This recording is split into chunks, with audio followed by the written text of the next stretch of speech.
근데 이제 착수금을 받는 사람들은 그 착수금을 왜 받는지를 생각을 한번 해보셔야 돼요.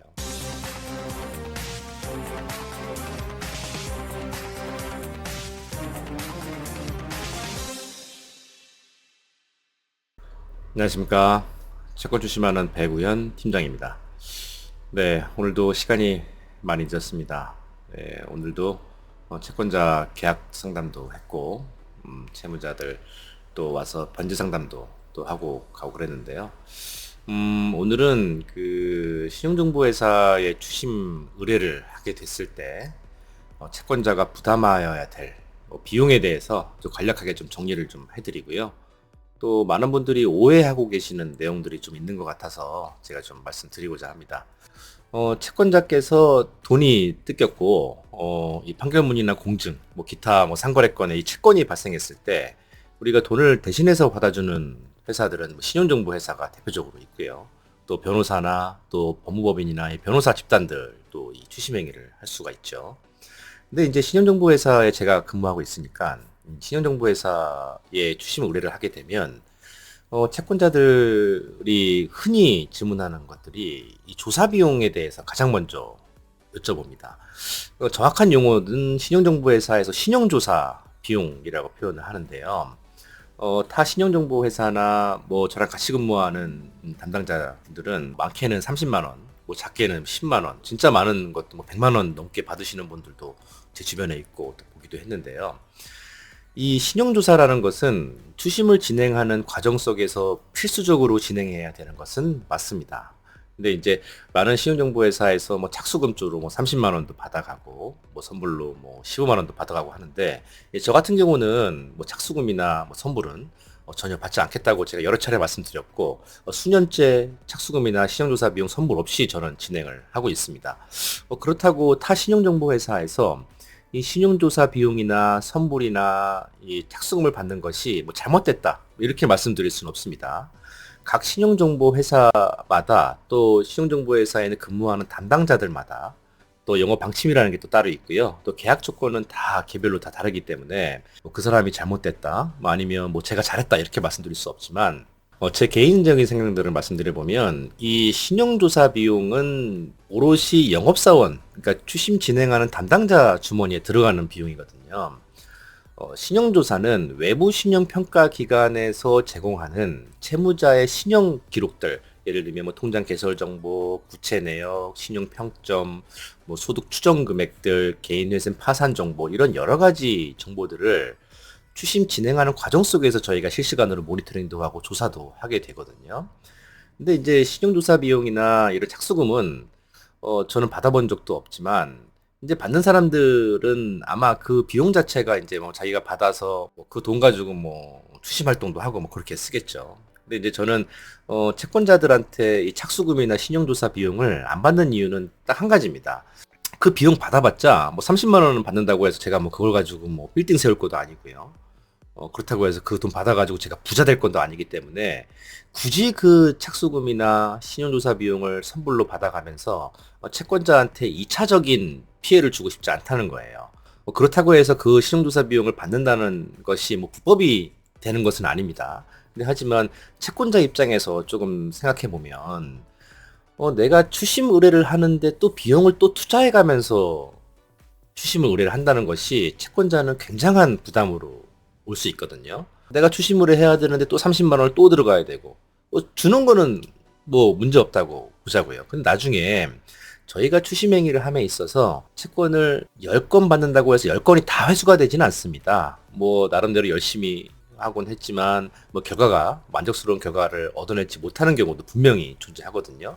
그랬을 경우에 채권자는 조사 비용도, 채권자들께서 하는 얘기가 조사 비용도 뜯기고 채권자는 또 채무자한테 돈도 뜯기고, 또 이렇게 피해가 가중될 수 있기 때문에 이 조사 비용을 채권자한테 부담시키면서까지 제 주머니 사정을 낮게 할 수 없다는 거고요. 그래서 다른 신용정보에서 근무하는 담당자나 뭐 저희 업계에 근무하는 사람들이 뭐 착수금, 신용조사 비용 선불로 받는 것을 뭐 불법이다, 잘못됐다라고 말씀드릴 수는 없지만, 제 생각에서는 안 받는 것이 맞다. 굳이 그 30만 원 안 받더라도 제가 추심행위 하는 데 있어서 전혀 문제가 없고요. 제가 제 비용 내면서 조사도 하고 또 방문도 하고 또 이러면서 떳떳하게 우리 채권자 통장에 돈이 입금됐을 때 그 성공 수수료를 제가 받는 것이 제가 기분도 좋고 떳떳한 거지. 굳이 채권자한테 30만 원 받아가면서 그 비용에 대한 부담감을 제가 안고 추심하면 저도 마음도 불편하고, 만약에 제가 열심히 했고 또 노력해서 추심행위를 했지만 회수가 안 될 경우도 있다고 제가 말씀드렸잖아요. 그럴 경우에도 채권자도 부담 없고 저도 부담 없고, 비록 당연히 저는 뭐 돈도 쓰기도 하고 뭐 기회비용도 당연히 소요가 되겠죠. 근데 그거 제가 30만 원 받는다고 해서 뭐 제 살림살이가 얼마나 나아지겠습니까? 그래서 저는 항상 중요하게 생각하는 것이 채권자 마음을 좀 되돌아보고, 채권자가 뭘 힘들어하고 또 채권자가 왜 신용정보 회사를 선택할 때 주저주저 하는지 좀 고민을 좀 해보면, 아직까지도 조사 비용을 선불로 받거나 착수금을 받음으로써 신용정보 회사에 대한 이미지가 아직까지도 나쁜 사람들, 착수금만 띄어먹는 사람들, 이런 이미지가 아직까지도 신용정보 회사가 나쁜 사람으로서 인식이 되고 있는 부분들을 저는 좀 바꾸고 싶었고요. 또 채권자가 신용정보 회사의 문을 두드렸을 때 좀 편하게 좀 두드릴 수 있는 방법들이 뭐가 있을까 해서 저는 수년째 착수금이나 신용조사비를 선불로 받지 않습니다. 그래서 저 같은 경우는 계약 조건에 따라서 회수했을 때 제가 성공 수료를 취하게 되고요. 회수가 안 되면 저한테 주실 돈은 없다, 이렇게 생각하시면 됩니다. 또 신용정보회사에 근무하는 제 입장에서 조금 서운한 부분들은 어떤 부분들이 있냐 하면, 이렇게 전화 오시는 경우들이 있어요. 처음에 전화 오셔서 팀장님, 혹시 제가 팀장님한테 채권 의뢰하면 몇 프로의 성공보수가 들어갑니까? 이렇게 바로 여쭤보시는 분들이 있거든요. 뭐 당연하죠. 계약 조건들이 당연히 중요하죠. 근데 저 같은 경우는 3천만 원 미만 소액 채권들은 무조건 30%를 받고요. 3천만 원에서 1억 사이는 20에서 25%를 받고, 1억 이상은 20%를 받고, 이렇게 제가 좀 정해놓거든요. 근데 이 수수료라는 거는 딱 정해놓은 구간이라는 게 따로 없습니다. 1천만 원 미만 채권들도 20%에 받기도 하고, 오늘은 7억 7천만 원 채권을 제가 30%에 계약을 했는데요. 이렇게 채권이나 또 채무자 상황별로 수수료가 다 각게 적용되거든요. 근데 이제 채권자 입장에서는 다른 회사는 20% 준다고 했는데 백 팀장은 왜 30% 받습니까? 이렇게 말씀하시면 저는 할 말은 없어요. 그래서 저는 그럴 경우에는 채권자한테 얘기하거든요. 그러면 좀 저렴한 곳에 맡기시면 될 듯 합니다, 라고 제가 말씀을 좀 드리는데, 저는 장사치처럼 뭐 30%를 20%에 깎아주고 20%를 10%에 깎아주고 이렇게 일을 하는 사람은 아닙니다. 저는 결과로서 증명하는 사람이고, 우리가 채권을 회수했을 때 수수료를 제가 취하고 이렇게 수익을 발생시키는 사람인데, 처음에 계약 초기 단계부터 뭐 30%에 하자, 20%에 하자, 좀 깎아주세요, 이런 채권자는 뭐 죄송한 말씀입니다는 저랑은 좀 어울리지 않는다라고 말씀을 좀 드리고 싶고요.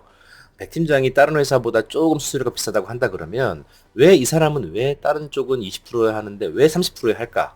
이런 체크를 좀 해보셔야 되고, 그 속에 이유는 있거든요.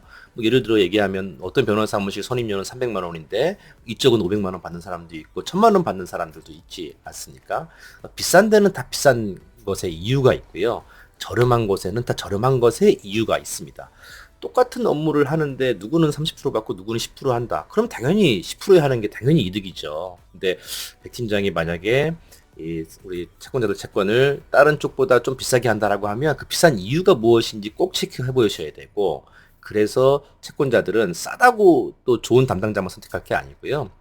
싼 데는 분명히 싼 이유가 있을 거고 비싼 데는 분명히 비싼 이유가 있으니까, 전화상으로 가볍게 전화해서 팀장님 수수료 몇 프로 해줄 수 있습니까? 이런 상담보다는 나에겐 정말 소중한 채권들이 어떤 담당자가 이 채권을 맡았을 때 잘 회수할 수 있을 건지에 대한 고민을 좀 해보시고, 그 담당자는 왜 이런 수수료를 계약 조건으로 내세웠는지 잘 체크해 보셔서, 추심이라는 것은 한 번 의뢰했을 때 결정을 낸다라는 마음을 하셔야지, 이 담당자한테 맡겨보고 안 되니까 또 다른 담당자한테 맡겨보고, 또 이 담당자 안 되니까 또 다른 담당자한테 맡겨보고, 이런 부분들은 굉장히 비현실적이라고 제가 말씀드렸죠. 왜 그러냐면 채무자도 내성이라는 게 생기게 돼요. 예를 들면 타 신용정보회사에 의뢰해서 추심에 실패했다, 또 저한테 의뢰한다고 해서 채무자가 저를 무서워할까요? 그렇지 않습니다.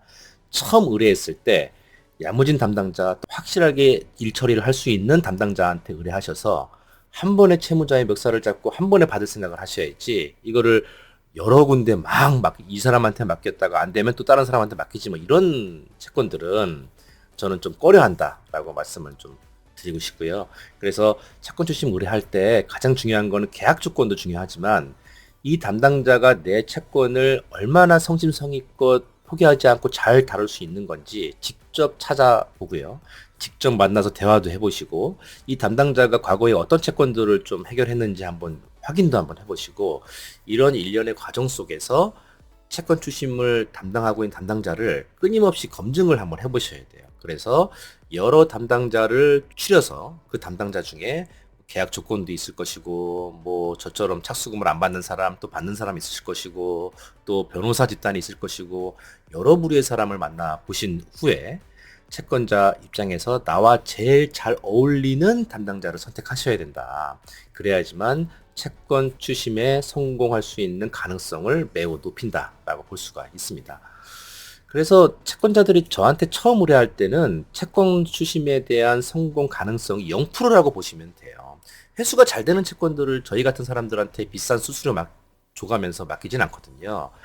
처음에 저한테 의뢰하실 그 상황에서는 채권 추심에 대한 성공 가능성이 0%에서 제가 추심 행위를 하면서 100%까지 만드는 과정 속에 있기 때문에 섣불리 신용정보회사 담당자가 싸게 해준다 그래서 덜컥 의뢰하지 마시고요.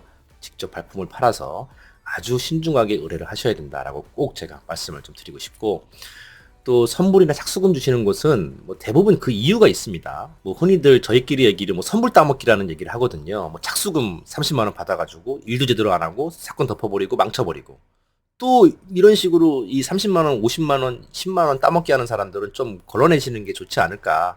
왜냐하면 이 추심하는 담당자 저희 같은 사람들은 월급이 없거든요. 그렇기 때문에 이런 비용들에 대한 부분들을 저희가 다 제가 씁니다. 그래서 그 비용을 쓸 수 있는 능력이 되는 사람이 추심을 잘하는 사람이고 그만큼의 수익이 있으니까 그만큼 회수를 많이 해서 수익이 발생하니까 착수금을 안 받더라도 전혀 문제가 없거든요. 근데 이제 착수금을 받는 사람들은 그 착수금을 왜 받는지를 한번 생각을 한번 해보셔야 돼요. 다 착수금을 좀 따먹히고 이런 불미스러운 일이 발생하지 않으려 그러면 추심 의뢰하실 때 꼭 심사숙고해서 잘 알아보셔야 된다. 또 무조건 싸다고 좋은 건 아니라고 제가 말씀드렸죠. 싸면 싼데 이유가 있고요. 비싸면 비싼데 이유가 있습니다. 그런 부분들도 직접 발품을 팔아가면서 한번 의뢰하실 때 좋은 담당자 잘 선택하셔서 맡기시는 것을 저는 추천드립니다. 그래서 이 추심에 대한 부분들은 가장 중요한 것은 처음 추심 맡겼을 때 그 담당자가 성공할 수 있는 담당자를 선택하셔야 된다고 제가 말씀을 드렸고 또 채권 추심을 전문적으로 하는 채권 추심 담당자와의 추심 상담부터가 채권 추심의 시작이라고 말씀을 드렸잖아요. 우리가 마트에서 뭐 사탕 고르듯이 마트에서 뭐 꼬마통 사듯이 이렇게 아주 가벼운 마음으로 고르지 마시고요. 유튜브 영상도 잘 보시고 블로그도 보시고 직접 발품도 팔아보시고 주변 사람들한테 소개도 한번 받아보시고 또 변호사도 한번 찾아보시고 우리 채권자들의 처한 상황에 따라서 채권자와 담당자의 궁합이 잘 맞는 사람 선택하셔서 원하시는 결과 꼭 얻어내시길 제가 간절히 바라고요. 상담하는 데는 제가 말씀드렸다시피 돈이 들어가지 않습니다. 상담부터가 추심의 시작이니까 상담 꼭 사전에 한번 해보시고요. 그래서 제가 여러 가지 좀 오늘도 이렇게 말씀을 드렸는데 이 담당자를 선택하실 때 이 계약 조건이 뭐 누구는 20%다, 누구는 30%다, 누구는 30%다 이게 중요한 게 아닙니다. 어차피 성공 수수료는 성공했을 때 우리가 청구할 수 있거든요.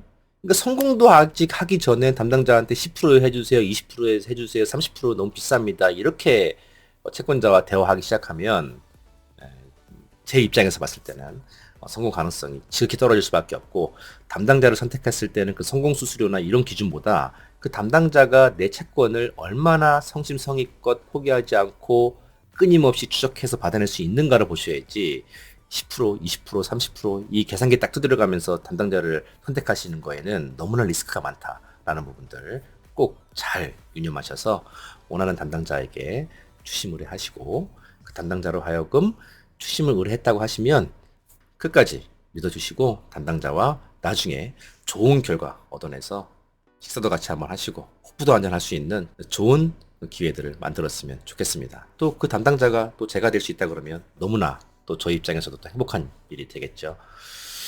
네, 그래서 오늘 그 조사비 또 선불에 대한 부분들 지속적으로 좀 말씀을 좀 드렸지만, 저는 그냥 그렇습니다. 절대 조사비, 선불, 착수금 주지 말라고 저는 말씀드리고 싶고, 그 조사비, 착수금이 다 그 담당자 주머니로 들어가는 건데, 저한테는 그 30만 원 안 주셔도 됩니다. 저 그 돈 없어도 잘 먹고 잘 살고 있으니까요. 예, 부담 갖지 마시고, 회수되면 회수 성공 수수료만 저한테 주시면 된다. 네, 이렇게 보시면 되고요. 성공이 안 되면 저한테 주실 거 없고요. 활동비, 조사비, 저 그 정도 여유 있는 사람이니까요. 저한테 편하게 말씀 주시면 또 가감 없이 투명하게 설명 좀 드리겠습니다. 언제나 저희 사무실은 24시간 365일 언제나 열려져 있고요. 아침에 8시 출근해서 지금 시간이 10시, 이렇게 밤 10시가 넘어가고 있는데요. 밤 늦게까지 항상 사무실에 상주해 있고, 또 뭐 새벽에 오신다라고 하시면 제가 또 새벽에 나와서 또 가볍게 차 한잔하면서 또 웃으면서 또 말씀 나눌 수 있는 기회를 제가 언제든지 만들 수 있는 준비가 되어 있으니까 상담하는 데는 돈이 안 들어갑니다. 오셔서 맛있는 차 한 잔 드시고 가시고요. 또 좋은 게 있으면 또 채권자들이 궁금해하는 내용들, 또 제가 추심 진행하다가 이거는 좀 채권자가 알았으면 하면 좋겠다라고 하는 이런 내용들, 또 그런 기회 있으면 또 찾아뵙도록 하겠습니다. 시간이 많이 지났는데요. 하여튼 저녁 시간, 또 아침에 영상을 보시는 분들은 좋은 하루 보내시고요. 저는 이제 정리하고 들어가 보도록 하겠습니다. 고맙습니다.